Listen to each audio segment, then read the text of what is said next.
विकी कौशल की नई film Chhaava theatres में रिलीज हो चुकी है। टीजर ट्रेलर से अंदाजा लग ही गया था कि फिल्म कितनी अच्छी होने वाली है। फिल्म देख के मैं बाहर हो चुका था, फिर भी कई देर तक छावा का आखिरी 1 घंटा मेरे दिमाग में रिपीट मोड पे चल रहा था। वो सीक्वेंस, वो म्यूजिक तुम्हारे दिमाग में रह जाता है और उसके साथ एक बड़ी प्रॉब्लम भी। इन सब के बारे में डिटेल में बात करेंगे। पहले जानते हैं कि फिल्म की कहानी क्या है। तो छावा आधारित है इसी नाम के एक किताब पे, जो हमें छत्रपति संभाजी महाराज के जीवन के बारे में बताती है। वो कैसे छत्रपति बने, उन्होंने कौन सी लड़ाइयां लड़ी और उनका औरंगजेब के साथ क्या पंगा था। इस फिल्म की कहानी, म्यूजिक, डायरेक्शन, सिनेमेटोग्राफी सब एक तरफ और विकी कौशल की परफॉर्मेंस एक तरफ। हैरानी की बात नहीं होगी कि इस परफॉर्मेंस के लिए विकी कौशल को नेशनल अवार्ड मिल जाए। बंदा खा गया हर एक को। पूरी फिल्म को ये अपने कंधों पे कैरी करके चलते हैं। इनके साथ एक ऑरा, एक रुतबा है जिसकी वजह से इनकी प्रेजेंस तुम्हें स्क्रीन पे फील होगी। जब भी ये बड़े पर्दे पे कुछ बोलेंगे लगेगा कोई बड़ा आदमी कुछ बोल रहा है। चाल ढाल भी बिल्कुल राजाओं जैसी रखी है। इनके अलावा बाकी एक्टर्स का काम भी ठीक ठाक ही था, लेकिन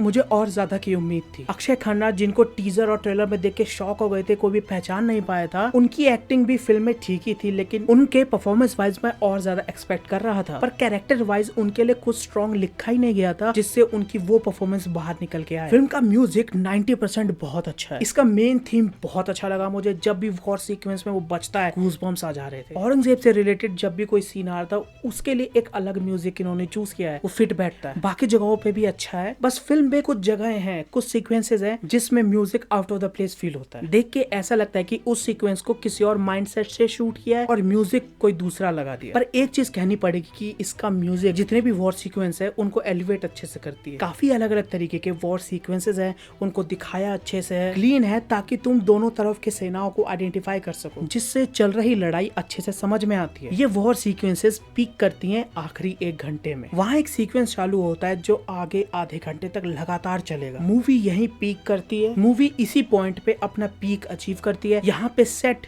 डायरेक्शन, म्यूजिक, सिनेमेटोग्राफी और एक्स्ट्राज समय के साथ बढ़ते ही जाते हैं। छावा के टीजर में हमें इसी सीक्वेंस की झलक मिलती है। वहाँ पे एक्स्ट्राज इतने ज्यादा हैं, इतने सारे हैं कि चीजें स्क्रीन पे चल रही हैं, पर क्लॉस्ट्रोफोबिक तुम फील करोगे। सीक्वेंस के चालू होते ही इतने सारे लोगों को देख बढ़ते हुए टेंशन के साथ सांस अटक जाती है। पहले शॉट से उसको दिखाया ऐसे कि वो जो ओवरवेलमिंग नंबर ऑफ मेंस हैं वो तुम्हें फील हो। वो सीक्वेंस देखते समय हम सोचते हैं कि अब सैनिक आना बंद हो जाएंगे, अब बंद हो जाएंगे, अब बंद हो जाएंगे, पर नहीं, लगातार आते ही जा रहे हैं। एक बहुत छोटा सा हॉल है जिसके अंदर अगर 20 लोग भी आ गए तो भीड़ महसूस होगी, और वहाँ करीबन 150 से 250 लोग थे। उस हॉल से लड़ते हुए बाहर आए और भी ज्यादा लोग। इस पूरे सीक्वेंस में इसकी सिनेमेटोग्राफी और नंबर ऑफ एक्स्ट्राज कमाल कर जाते हैं। जहाँ देखो बस खून खराबा। एक शॉट तो दिमाग से जाता ही नहीं है। नदी किनारे 100 आदमियों से एक साथ संभाजी महाराज लड़ रहे हैं। आसपास सिर्फ लाश और सन्नाटा। पूरी नदी खून से लाल हो चुकी है। वहाँ से बचने का अब कोई रास्ता नहीं है, फिर भी संभाजी महाराज लड़ते ही जा रहे हैं। जिससे जहाज अपनी जगह खड़ा रहता है, उसको उठा के 100 आदमियों से एक साथ लड़ना एपिक। अब मूवी के अंदर ये जितने भी वॉर सीक्वेंसेस हैं, लास्ट वाले को छोड़ के, उनके साथ एक प्रॉब्लम है। ये सारे वॉर को उन्होंने एक मॉडर्न पॉइंट ऑफ व्यू से प्रेजेंट किया है। स्लो मोशंस बहुत ज्यादा है, मासी है, जिसके वजह से एक डिजायर इम्पैक्ट जो मेकर्स चाहते थे वो ये वॉर सीक्वेंस नहीं कर पाते। इसके अलावा छावा के अंदर 2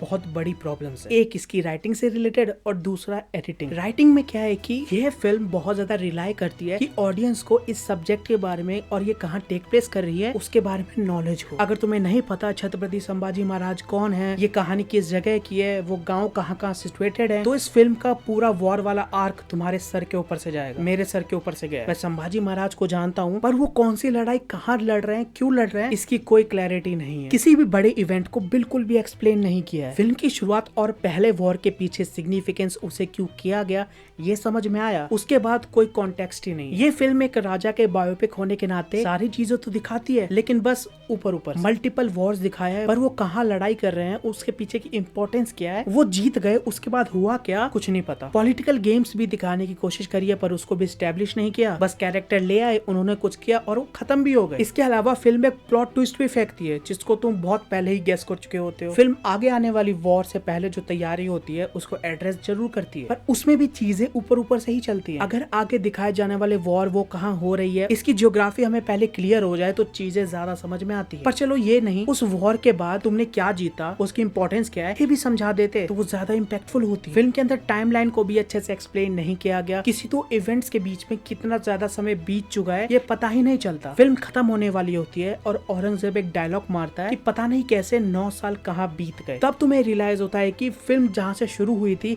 और जहाँ खत्म हो रही है इसके बीच में 9 साल खत्म हो चुके हैं। और ये फिल्म में पहली बार एड्रेस औरंगजेब ही करता है, बाकी सबका कुछ चेंज ही नहीं हुआ। इसके अलावा कैरेक्टर्स भी सब मोनोटोनस है। विकी कौशल, विनीत कुमार और अक्षय खन्ना को छोड़ के किसी और कैरेक्टर को कोई भी पर्सनैलिटी नहीं दी है। ये सारी चीजें फिर भी चल जाती, पर एक चीज से मैं बहुत ज्यादा डिसअपॉइंट हुआ कि छत्रपति संभाजी महाराज के बारे में ज्यादा कुछ बताया ही नहीं। फिल्म उन्हीं की बायोपिक है एक तरीके से। बस इस फिल्म से मुझे पता चला कि वो छत्रपति बने थे, उन्होंने बहुत सारी लड़ाइयां लड़ी और फिर औरंगजेब के साथ उनका मुकाबला कैसे हुआ। बस कुछ ज्यादा ही एक्सपेक्टेशंस लगा ली थी मैंने। इन सब के अलावा फिल्म के एडिटिंग में भी प्रॉब्लम बहुत ज्यादा वीक है और गलत जगहों पे कट मारे हुए हैं। और ऐसा बिल्कुल नहीं है कि उनको अच्छी एडिटिंग आती ही नहीं है। वो लास्ट वाले वॉर सीक्वेंस में वही एडिटर है, बाकी में पता नहीं क्या हो गया है। विकी कौशल की स्क्रीन पे एंट्री होने वाली है, म्यूजिक बढ़िया चल रहा है, कैमरा सेट है, स्लो मोशन में घोड़े दौड़ रहे हैं, अच्छे म्यूजिक के साथ विकी कौशल दिखता है, उनका घोड़ा हवा में जंप करता है और कट, विकी कौशल का क्लोजअप, फिर थोड़ी देर बाद फिर कट, फिर वाइड एंगल, फिर कट, फिर क्लोजअप, फिर कट, वो लैंड कर चुके हैं। डायरेक्टर, म्यूजिक, सिनेमेटोग्राफर सब ने बड़ी मुश्किल से उस मोमेंट को क्रिएट किया था। एडिटिंग से सब बर्बाद हो गया। वहां पे वो क्लोजअप वाला शॉट क्यों डाला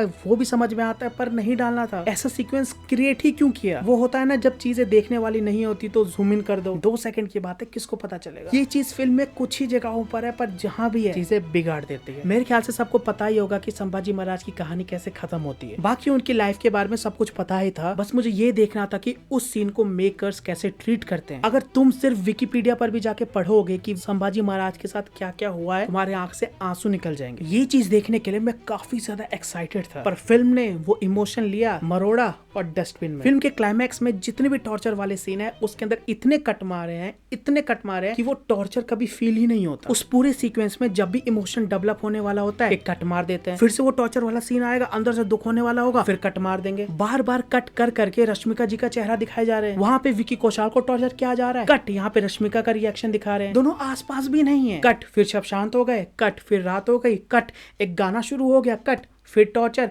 फिर कट रश्मिका, फिर कट टॉर्चर, फिर कट रश्मिका।